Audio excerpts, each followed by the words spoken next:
बंगला दो, तुम्हारा मन पड़े जो जो दो, पर इतना याद रखो कि अपने बच्चों को एक संस्कार भी जरूर दीजिए। संस्कार का होना बहुत जरूरी है। यदि बच्चों में संस्कार नहीं होंगे तो आने वाला समय श्रेष्ठ नहीं होगा। आने वाला समय श्रेष्ठ नहीं होगा। संस्कार का देना बहुत जरूरी है। संस्कार हो बच्चों में तो वो श्रेष्ठता बन जाती है। संस्कार का होना जरूरी। और जितने जितने जीवन में आप श्रेष्ठ संस्कार दे सकते हैं, और हमारा तो निवेदन है, जिस घर में माता पिता का आदर होता है, जिस घर में माता पिता का सम्मान होता है, जिस घर में माँ बाप की इज्जत होती है, जिस घर में बुजुर्गों का सम्मान होता है, जिस घर में बड़ों का आदर होता है, उस घर में कभी संपदा की, लक्ष्मी की कमी नहीं आती है। संपदा बढ़ती चली, संपदा बढ़ती चली जाती। बस आप जितना आदर कर सकते हो, जितना सम्मान कर सकते हो, जितना आदर कर सकते हो वो करो। महापुराण की कथा कहती है, भगवान शंकर का चरित्र कहता है, शिव तत्व कहता है, शंकर भगवान की पवित्र कथा कहती है।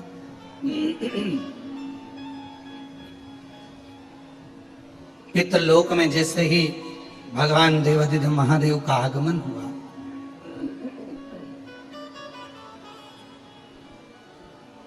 और पितृलोक में जैसे ही महादेव का, भगवान शिव का आगमन होता है, सारे की सारे पितृ खड़े होकर शिव जी का आदर करते हैं, सम्मान करते हैं।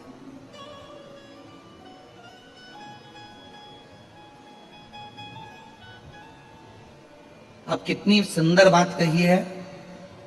पितृ शिव जी का आदर कर रहे हैं, शिव जी पितरों का आदर कर रहे हैं, क्योंकि हमारे धर्म पत्नी माता पार्वती जी के नाना नानी है।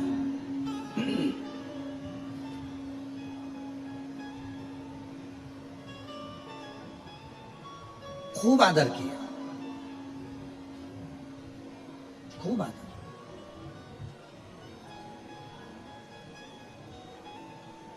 जब पितृलोक से भगवान शंकर जाने लगे, थोड़ा सावधानी से कथा सुनिएगा, बड़ी सुंदर कथा है और ना जाने कितने कितने लोगों का कल्याण करने वाली है पवित्र कथा। कितने जीवों का कल्याण करने वाली यह अविरल कथा। कहा कि पितृलोक से जब भगवान देवाधिदेव महादेव, भगवान शंकर, माँ जगतजननी जगदम्बा माता पार्वती जी पितृलोक से जब जाने लगे, पितृलोक से जब निकलने लगे, जाने लगे, तो पितृलोक से जाते जाते भगवान पितृदेव ने भगवान शिव जी को रोका, और भगवान शंकर को रोका, और प्रणाम कर कर पितरों ने भगवान शिव जी को रोक कर, प्रणाम कर कर, नमन कर कर विनय करा कि आप हमारी बेटी की बेटी आपके साथ में बिहाई है, माता पार्वती जी का विवाह आपके साथ में हुआ है, माँ जगतजननी आपके साथ में बिहाई है। आपसे एक निवेदन है कि संसार में रहने वाला मानव, दुनिया के कई लोग उनसे कहेंगे कि इनको पितृदोष लग गया, दुनिया के कई लोग कहेंगे इनको पितरों का दोष लगा हुआ है, पितृदोष लगा हुआ है, पितरों का दोष लगा हुआ है, पितृदोष लगा हुआ है। पर वो पितृदोष लगता क्यों?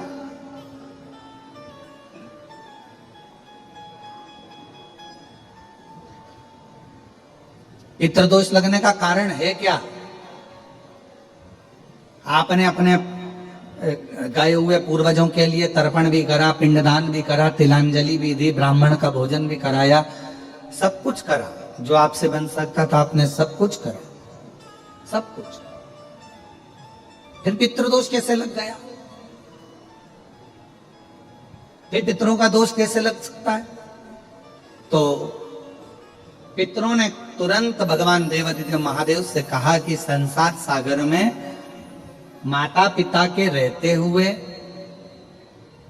उनका आदर ना कर पाना, या माता पिता को जब प्यास लगी उस समय पर जल प्राप्त ना हो पाना, या किसी न किसी रूप में माता पिता के पूर्वजों के आदर से वंचित रह जाना, फिर माता पिता के चले जाने के बाद, बुजुर्गों के चले जाने के बाद वो दोष घर में लग जाना पितृदोष की संज्ञा में आता। और पितृदोष के 4 लक्षण सबसे प्रबल हैं। ये कोई भी अनुभव कर सकता है। पितृदोष के 4 लक्षण में पहला लक्षण है 1 रुपया कमाओ, 1.25 रुपये खर्च हो रहे हैं, समझ लेना पितरों का दोष है। दूसरे नंबर का, एक व्यक्ति घर में बीमार है, ठीक हुआ, दूसरा बीमार पड़ गया, तीसरा ठीक हुआ, चौथा बीमार पड़ गया, घर में कोई ना कोई निरंतर बीमार पड़ा हुआ है, दवाई गोली लगी रही है, समझ लो पितरों का दोष है। तीसरे नंबर पर आप कोई पूजन की थाली लगाए, किसी को भोजन देने जा रहे थे, किसी को पानी देने जा रहे थे, किसी को भोजन का कोई नाश्ता देने जा रहे थे, और आपकी ट्रे में से, आपकी थाली में से, आपके हाथ से अगर कोई भरा हुआ पात्र पानी का गिर गया, नाश्ते का गिर गया, थाली गिर गई, कोई दूध का गिलास गिर गया, कोई सामग्री गिर गई, कोई पूजन की थाली तुम्हारे हाथ में है और पूजन की थाली में से मालूम पड़े कोई सामान गिर गया नीचे, समझ लो कि पितर का दोष है। और चौथे नंबर पर पितरों का दोष का वर्णन किया गया, घर में जितने सदस्य रह रहे हैं, अगर वो किसी न किसी रूप में एक दूसरे पर चिढ़कर बोल रहे हैं, क्रोध कर बोल रहे हैं। प्रश्न बहुत छोटा सा है, पत्नी ने कुछ कहा, उसका उत्तर पति ने चिढ़कर दिया, पति ने कुछ कहा, पत्नी ने चिढ़कर उत्तर दिया, बच्चों ने कुछ कहा, माँ बाप ने चिढ़कर उत्तर दिया, माँ बाप कुछ बोले, बच्चे चिढ़कर उत्तर दिए, समझ लेना कि कहीं ना कहीं पितरों का दोष। तो भगवान पितृदेव ने अपने दामाद से, भगवान देवादिदेव महादेव से कहा कि संसार सागर में हो सकता है कि संसार सागर में मनुष्य रहता है, मानव रहता है, और उससे गलतियां हो जाती है। तो पितृदोष अगर संसार के लोगों को लगे तो हमारा एक निवेदन है, आप जाते जाते वर दीजिए कि ये पितरों की शांति आपकी आराधना से पूर्ण हो जाए, बस इतना वर दे दीजिए।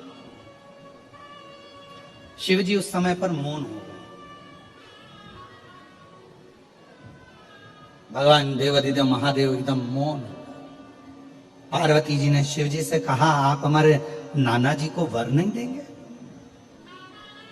आप हमारे नाना नानी को वर नहीं देंगे? इन पितरों को और पितराणी को आप वर नहीं देंगे?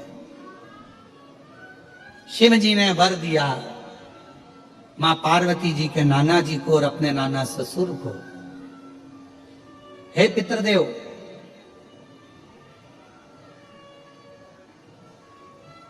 मैं आपको वर देता हूं, श्राद्ध पक्ष के 16 दिन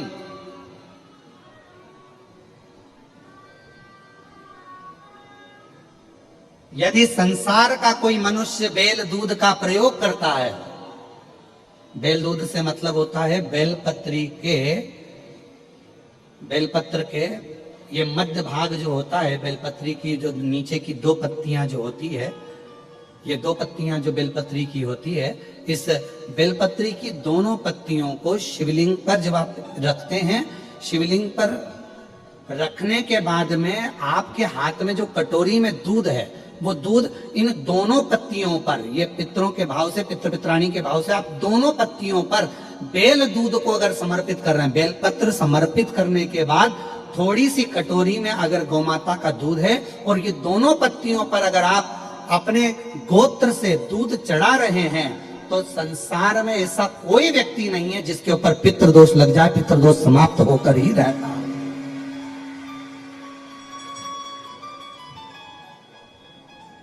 शिवलिंग पर बेलपत्र चढ़ाई, बेलपत्र चढ़ाकर ये नीचे की जो पत्ती है, आपका जो दूध का भाग है, वो 2 पत्ती पर चढ़ना चाहिए, तीसरी पत्ती पर जल का भाग आता है।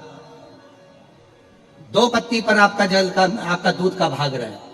और जब बेल दूध का प्रयोग आप करते हैं और दूध बाबा को 16 दिन श्राद्ध के अगर कोई कह दे कि आपके घर में पितृदोष है, ये दोष है, वो दोष है, सारे दोष आपके यहाँ लग गए हैं, और आपके यहाँ ये 4 लक्षण अगर पितृदोष के दिख रहे हैं जो पहले कथा में वर्णित किए, अगर ये लक्षण दिख रहे हैं, तो श्राद्ध पक्ष के 16 दिन पहले दिन से आप चालू हो जाओ, बेलपत्री शिव जी को चढ़ाया, कटोरी में या चम्मच में 2 बूंद का भी अगर दूध लेकर गए हो, थोड़ा सा भी, बस 2 पत्ती पर आपने दूध समर्पित करा और 1 लोटा जल जो तीसरे नंबर की पत्ती है उस पर समर्पित करा।